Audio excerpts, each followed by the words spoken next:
بسم اللہ الرحمن الرحیم۔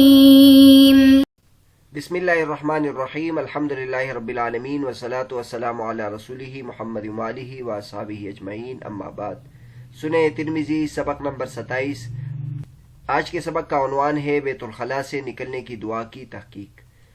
کتاب الطہارت چل رہی تھی۔ کتاب الطہارت میں امام ترمذی رحمۃ اللہ علیہ آج بیت الخلاء سے نکلنے کی دعا کے بارے میں بیان فرمائیں گے۔ بیت الخلاء سے نکلنے کی جو دعا ہے وہ غفرانہ کا ہے، جس کا مطلب یہ ہے کہ انسان بیت الخلاء سے نکلنے کے بعد یہ کہے کہ یا اللہ مجھے بخش دے اور میں تمہاری مغفرت چاہتا ہوں۔ ایک یہ دعا ہے، اور ایک اور دعا بیت الخلاء سے نکلنے کی ہے، وہ ہے اللہم اذہب عنی الاذی وعافانی، یا اللہ مجھ سے گندگی کو دور کر دے اور مجھے عافیت کی زندگی دے۔ تو امام ترمذی رحمۃ اللہ علیہ فرماتے ہیں حدثنا محمد بن اسماعیل قال حدثنا مالک بن اسماعیل عن اسرائیل عن یوسف بن ابی بردۃ عن ابیہ عن عائشہ رضی اللہ تعالی عنہ قالت كان النبي صلى الله عليه وسلم إذا خرج من الخلاء قال غفرانك. قال أبو عيسى هذا حديث غريب حسن لا نعرفه إلا من حديث إسرائيل عن يوسف بن أبي بردة، وأبو بردة بن أبي موسى اسمه عامر بن عبد الله بن قيس الأشعري، ولا نعرفه في هذا الباب إلا حديث عائشة. امام ترمذی رحمۃ اللہ فرماتے ہیں کہ مجھ سے یہ حدیث بیان کی ہے محمد بن اسماعیل نے۔ وہ فرماتے ہیں کہ مجھ سے مالک بن اسماعیل نے روایت کی ہے، وہ اسرائیل سے نقل کرتے ہیں، اور وہ یوسف بن ابی بردہ سے نقل کرتے ہیں، اور وہ اپنے والد ابو بردہ سے نقل کرتے ہیں، اور وہ حضرت عائشہ رضی اللہ تعالیٰ عنہ سے نقل کرتے ہیں کہ حضرت عائشہ رضی اللہ تعالیٰ نے فرمایا کہ نبی کریم صلی اللہ علیہ وسلم جب بیت الخلاء سے نکلتے تھے تو فرماتے تھے غفرانک۔ امام ترمذی رحمۃ اللہ فرماتے ہیں کہ یہ حدیث غریب اور حسن ہے، ہم اس حدیث کو نہیں پہچانتے مگر حدیث اسرائیل کے واسطے سے، اور وہ یوسف بن ابی بردہ سے نقل کرتے ہیں۔ اور ابو بردہ بن ابی موسیٰ کا نام عامر بن عبداللہ بن قیس الاشعری ہے، اور اس باب میں ہمیں حضرت عائشہ رضی اللہ عنہ کی حدیث معلوم ہے، کسی اور کی حدیث ہمیں معلوم نہیں ہے۔ اس حدیث میں ایک تو سب سے پہلے ایک بات یہ ہے کہ امام ترمذی رحمۃ اللہ علیہ نے فرمایا حدثنا محمد بن اسماعیل، تو نسخوں میں اس میں بہت اختلاف ہے، لیکن اس کو راجح قرار دیا ہے کہ یہ درست محمد بن اسماعیل ہے۔ دیگر نسخوں میں بہت زیادہ اختلاف ہے، بعض نسخوں میں محمد بن حمید ہے، اور بعض نسخوں میں محمد بن حمید بن اسماعیل ہے۔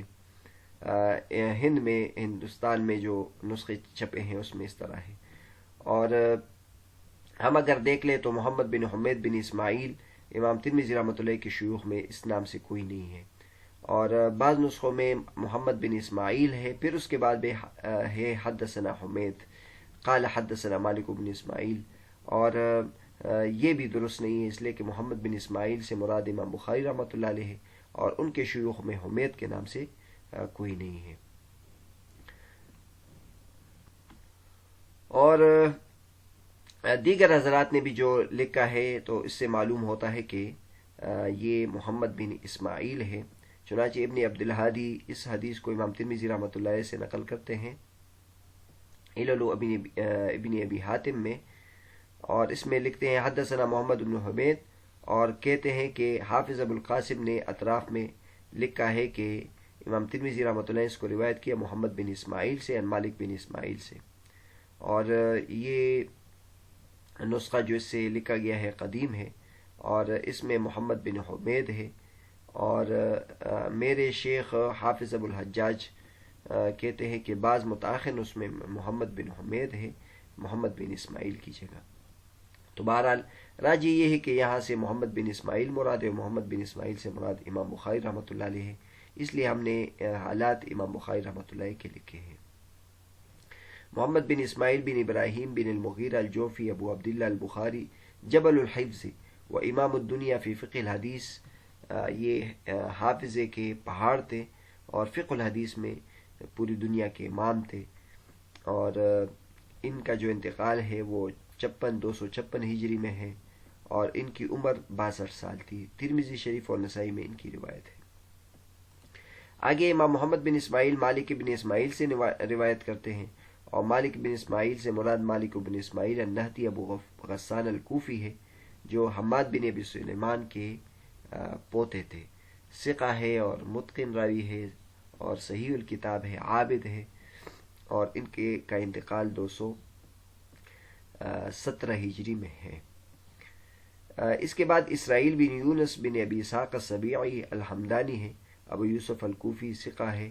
اس کے بارے میں لکھا ہے کہ اس کے بارے میں جو بعض حضرات نے کلام کیے بغیر حجت کے ہیں، اور ان کا انتقال 60 میں ہے یا اس کے بعد ہے، یعنی 160 یا 160 کے بعد۔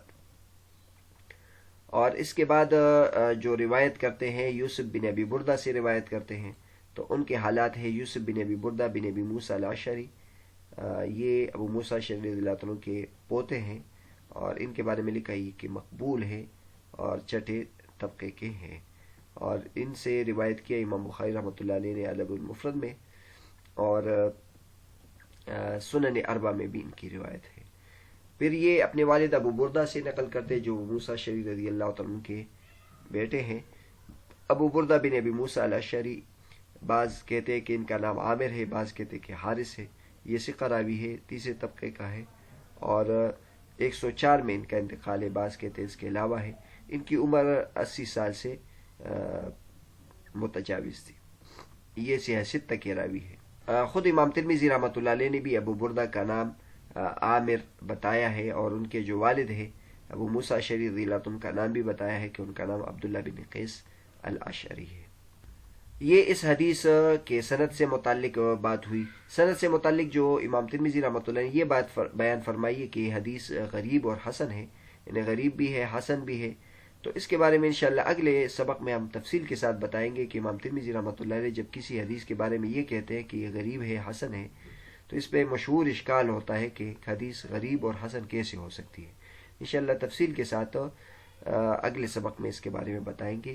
آج کے سبق میں اس حدیث میں جو مسائل ہے اور جو مباحث ہے وہ آپ کے سامنے ذکر کرتے ہیں۔ سب سے پہلے یہ جو لفظ ہے غفران کا، تو اس کی ترکیب کیا ہے؟ تو اس کی ترکیب میں علماء کرام نے مختلف اقوال بیان کیے ہیں۔ بعض حضرات کہتے ہیں کہ یہ مفعول مطلق ہے غفران کا، اور اس کے لیے فعل محذوف نکالیں گے، اغفر غفران کا، یعنی اللہ تبارک و تعالی بخش دے آپ کی بخشش۔ اور بعض حضرات کہتے ہیں کہ اس کے لیے یہ مفعول بھی بنے گا، اور اس کے لیے اسألو یا اطلبو کا لفظ فعل محذوف نکالیں گے، یعنی میں آپ کی مغفرت چاہتا ہوں۔ دوسری جو بحث ہے اس میں وہ یہ ہے کہ جب انسان بیت الخلاء سے نکلتا ہے تو یہ دعا کیوں پڑھتا ہے کہ یا اللہ مجھے بخش دے؟ تو اس کی وجہ مختلف حضرات نے مختلف بیان کی ہے۔ بعض حضرات نے یہ لکھا ہے کہ چونکہ انسان جب بیت الخلاء میں جاتا ہے تو ذکر سے غفلت ہوتی ہے، اللہ کی یاد سے غفلت ہوتی ہے، لہٰذا اس پر انسان اللہ سے معافی مانگے کہ یہ جو میرا وقت گزرا ہے بغیر ذکر کے اور غفلت میں گزرا ہے، میں اس سے معافی چاہتا ہوں۔ دوسری جو وجہ ہے وہ یہ ہے کہ انسان جب بیت الخلاء جاتا ہے تو اپنی ظاہری نجاست کو پاک کرتا ہے، تو انسان اس دعا میں اللہ تبارک و تعالیٰ سے باطنی نجاست کے پاکی کی دعا کرتا ہے کہ یا اللہ جب میں نے اپنے ظاہر کو پاک کیا تو آپ میرے باطن کو بھی پاک کر دے، یعنی میرے گناہ بخش دے۔ تیسری جو وجہ ہے جو بہت راجح ہے، اور وہ یہ ہے کہ اس میں انسان نعمت کا شکر ادا کرتا ہے کہ انسان جب کچھ کھا لیتا ہے اور وہ گندگی انسان کے جسم سے اچھے طریقے سے نکل جاتی ہے، تو اس پہ انسان اللہ تبارک و تعالیٰ کا شکر ادا کرتا ہے کہ اللہ تبارک و تعالیٰ جس طرح کہ آپ نے مجھ سے یہ گندگی نکال لی ہے، تو اللہ تبارک و تعالیٰ میں اس پہ آپ کا شکر ادا کرتا ہوں۔ اور اس سلسلے میں جو دوسری دعا ہے اس سے اس کی تائید ہوتی ہے، اللہم اذہب عنی الاذی وعفانی، یا اللہ مجھ سے آپ میری گندگی کو دور کر دے۔ تو انسان یہ شکر کے طور پر اس طرح کرتا ہے۔ اگر ہم یہ تیسری تشریح کریں تو اس کے ذریعے سے اس اشکال کا بھی جواب دور ہو جائے گا جو اشکال ہوتا ہے کہ نبی کریم صلی اللہ علیہ وسلم تو بخشائے ہیں، تو وہ کیوں یہ دعا کرتے کہ اللہ میرے گناہوں کو بخش دے؟ تو اس کا جواب یہ ہے کہ غفرانہ کا یہ شکر کے لیے ہے کہ انسان سے جب گندگیوں سے صاف ہو جاتا ہے تو اس پہ اللہ تبارک و تعالیٰ کا شکر ادا کرتا ہے. تو نبی کریم صلی اللہ علیہ وسلم بھی یہی شکر ادا کرنا چاہتے ہیں. باقی جہاں تک امام ترمذی رحمۃ اللہ علیہ نے یہ فرمایا ہے کہ اس باب میں حضرت عائشہ رضی اللہ عنہ سے ہی حدیث منقول ہے اور دیگر کسی سے منقول نہیں ہے، تو علماء کرام نے لکھا ہے کہ بعد کے علماء کرام نے کہ اس باب میں حضرت عائشہ رضی اللہ عنہ کے علاوہ سے بھی حدیث منقول ہے. چنانچہ سنن ابن ماجہ میں حضرت انس رضی اللہ عنہ سے حدیث منقول ہے کہ نبی کریم صلی اللہ علیہ وسلم جب بیت الخلاء سے نکلتے تھے تو فرماتے تھے الحمدللہ الذی اذهب عنی الاذى وعافانی. اسی طرح عمل الیوم واللیلہ میں ابن السنی کی کتاب ہے، اس میں ابو ذر رضی اللہ عنہ سے منقول ہے کہ نبی کریم صلی اللہ علیہ وسلم جب بیت الخلاء سے نکلتے تھے تو یہ فرماتے تھے الحمدللہ الذی اذهب عنی الاذى وعافانی. اسی طرح سنن دارقطنی میں طاووس رحمۃ اللہ علیہ سے مرسلا منقول ہے نبی کریم صلی اللہ علیہ وسلم سے الحمدللہ الذی اخرج عنی ما یزینی وامسک علی ما ینفعنی. اور اسی طرح دارقطنی رحمۃ اللہ علیہ کی یہ روایت ابن الجوزی رحمۃ اللہ علیہ المتناہیہ میں نقل کیا ہے سہل بن ابی خیثمہ سے اور ابو ذر رضی اللہ عنہ سے. اسی طرح عمل الیوم واللیلہ میں حضرت انس رضی اللہ عنہ سے بھی منقول ہے کہ جب نبی کریم صلی اللہ علیہ وسلم بیت الخلاء جاتے تھے تو یہ فرماتے تھے اللہم انی اعوذ بک من الرجس النجس الخبیث المخبث الشیطان الرجیم. اور جب نکلتے تھے تو فرماتے تھے الحمدللہ الذی اذاقنی لذتہ وابقى فی قوتہ واذهب عنی اذاہ. تو بہرحال یہ روایات ہے. اور اسی طرح کشف النقاب میں اگر دیکھ لے تو اور بھی روایات ہے اور مراسیل ہے اور روایات انہوں نے ذکر کی ہے. بعض حضرات نے اس کا یہ جواب دیا ہے کہ چونکہ یہ احادیث سند کے لحاظ سے کمزور تھی اس لیے امام ترمذی رحمۃ اللہ اس کی طرف اشارہ نہیں کیا.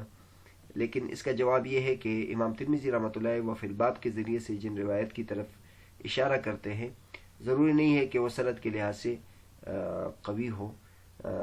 وہ جن روایت کی طرف اشارہ کرتے ہیں ان کی سند بہت کمزور ہوتی ہے، لیکن امام ترمذی رحمۃ اللہ اس کی طرف اشارہ کرتے ہیں.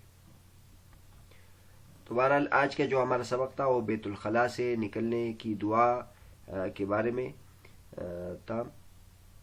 اس میں صرف یہ بات رہتی ہے کہ امام ترمذی رحمۃ اللہ نے اس حدیث پر یہ لکھا ہے کہ یہ حدیث غریب ہے اور حسن ہے. ان دو باتوں کو کیسے امام ترمذی رحمۃ اللہ علیہ نے اکٹھے کیا؟ کیونکہ امام ترمذی رحمۃ اللہ نے خود حسن کی تعریف یہ کی ہے کہ جو کئی طرق سے منقول ہو، اور غریب اس کو کہتے ہیں جو ایک طریق سے منقول ہو. تو یہ دونوں کیسے آپس میں اکٹھے ہو سکتے ہیں؟ اگلے سبق میں تفصیل کے ساتھ اس پر روشنی ڈالتے ہیں انشاءاللہ.